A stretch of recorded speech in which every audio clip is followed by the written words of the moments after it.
Bom dia com Deus, queridos. Começamos nossa nova série de estudos bíblicos a partir de hoje, desta vez abordando temas da Bíblia em textos mal compreendidos da Sagrada Escritura. Um texto mal compreendido, ele pode gerar todo tipo de distorção e ser a raiz de novas heresias. Por isso nós vamos estar abordando textos da Palavra de Deus, às vezes um versículo, às vezes dois, no máximo três, para que não tenhamos vídeos muito extensos, para que nosso devocional seja um devocional de aprendizado, de conteúdos da Palavra de Deus.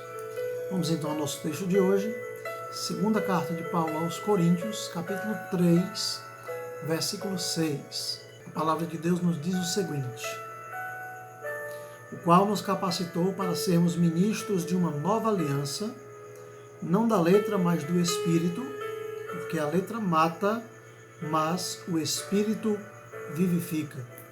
O nosso texto de hoje irá abordar exatamente este verso. A letra mata, mas o Espírito vivifica.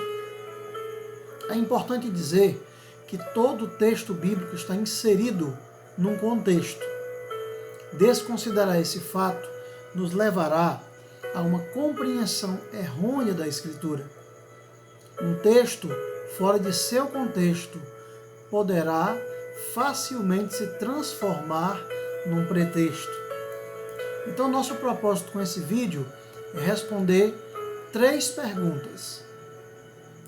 Primeira, como muitos leem esse texto? Segunda, qual assunto Paulo está tratando no texto? E a terceira, qual o verdadeiro sentido do texto? Iniciando nosso estudo, muitas pessoas olham para este versículo e de pronto já imaginam que Paulo está falando mal sobre o desejo de aprender mais, o desejo de estudar. Muitos acreditam que o aprofundamento nos estudos bíblico-teológicos desviam as pessoas de uma verdadeira espiritualidade, ou fazem com que essas pessoas se tornem frias, secas, espiritualmente falando. Claro que esse é um entendimento errado do texto. Paulo é o mais erudito entre os apóstolos. Estudou muito e era um grande conhecedor da Sagrada Escritura, ou seja, a Bíblia que eles liam, o Antigo Testamento. Logo, Paulo não poderia falar contra ele mesmo. Quanto mais conhecimento obtivermos sobre a Palavra de Deus, associada a uma vida piedosa, a uma vida de oração, mais teremos condições de agradar a Deus. Então, respondendo a nossa segunda pergunta, que assunto Paulo está tratando aqui? Ele está falando do ministério para qual Deus o designou. Juntamente com isso, ele menciona o assunto da aliança ou do pacto. A letra representa aqui toda a lei mosaica. E a função da lei era conscientizar o homem do pecado. Você pode consultar Gálatas 3, 21 a 25, 1 Timóteo 1, verso 9, que vai estar exatamente confirmando isso que eu estou dizendo a você. O antigo pacto, ele foi quebrado em Adão. A antiga aliança foi quebrada em Adão. Ali, já tivemos a prova de que o homem não consegue obedecer a Deus. Por isso, a lei nos serviu de aio, ou guia. Guardar a lei não salva ninguém.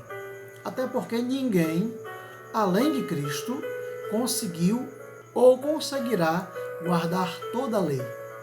Então, respondendo a nossa terceira pergunta, qual o verdadeiro sentido desse texto?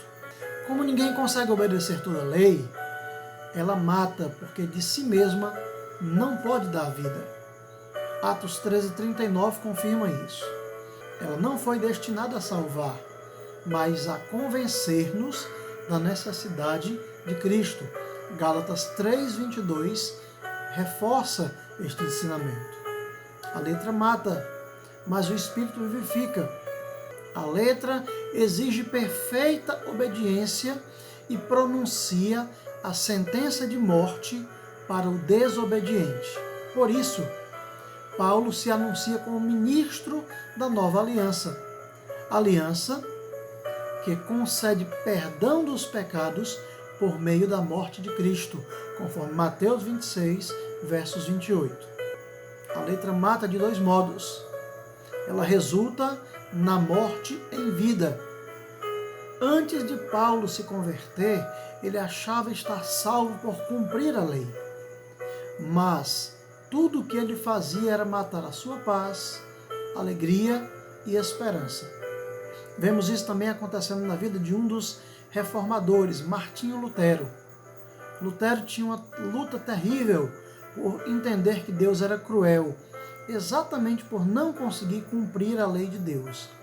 Até ele descobrir o escrito de Paulo, Romanos 1,17, que diz que o justo viverá pela fé. A segunda forma que a letra mata é que ela resulta na morte espiritual.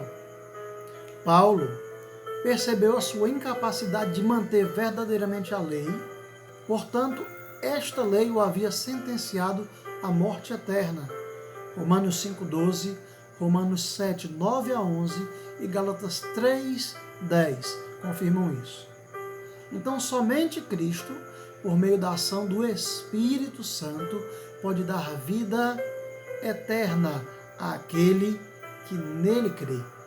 Por isso Paulo disse, a letra mata, mas o Espírito vivifica.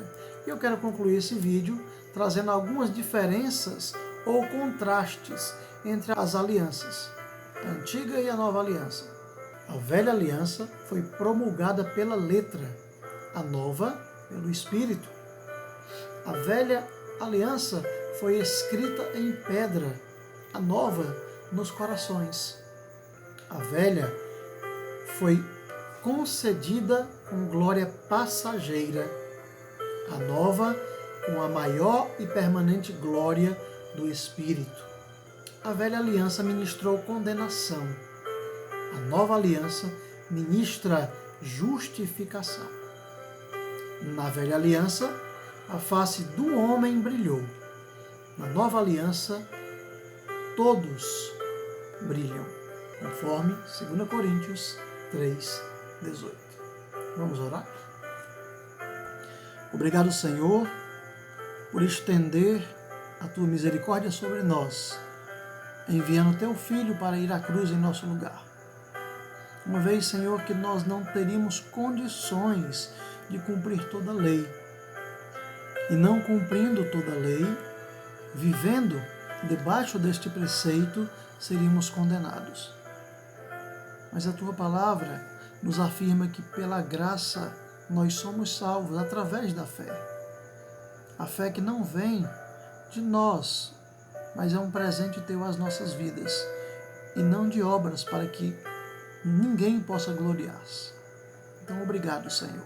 Obrigado por estender a Tua misericórdia sobre nós e por nos perdoar em Cristo Jesus, nosso Senhor. Amém. Muito bem, queridos. Nosso próximo estudo será na quarta-feira. Como nós combinamos anteriormente, essa nova fase do canal estaremos postando vídeos em 3 dias da semana, segundas, quartas e sextas. Quarta-feira estaremos de novo aqui, se o Senhor nos permitir, para um novo estudo da Palavra de Deus, em mais um versículo mal compreendido da Escritura. Se você achou interessante este assunto, deixe aí seus comentários, para que a gente possa então aprender um pouco mais, dialogar um pouco mais. Deus abençoe a sua vida e até o próximo estudo, se o Senhor assim nos permitir.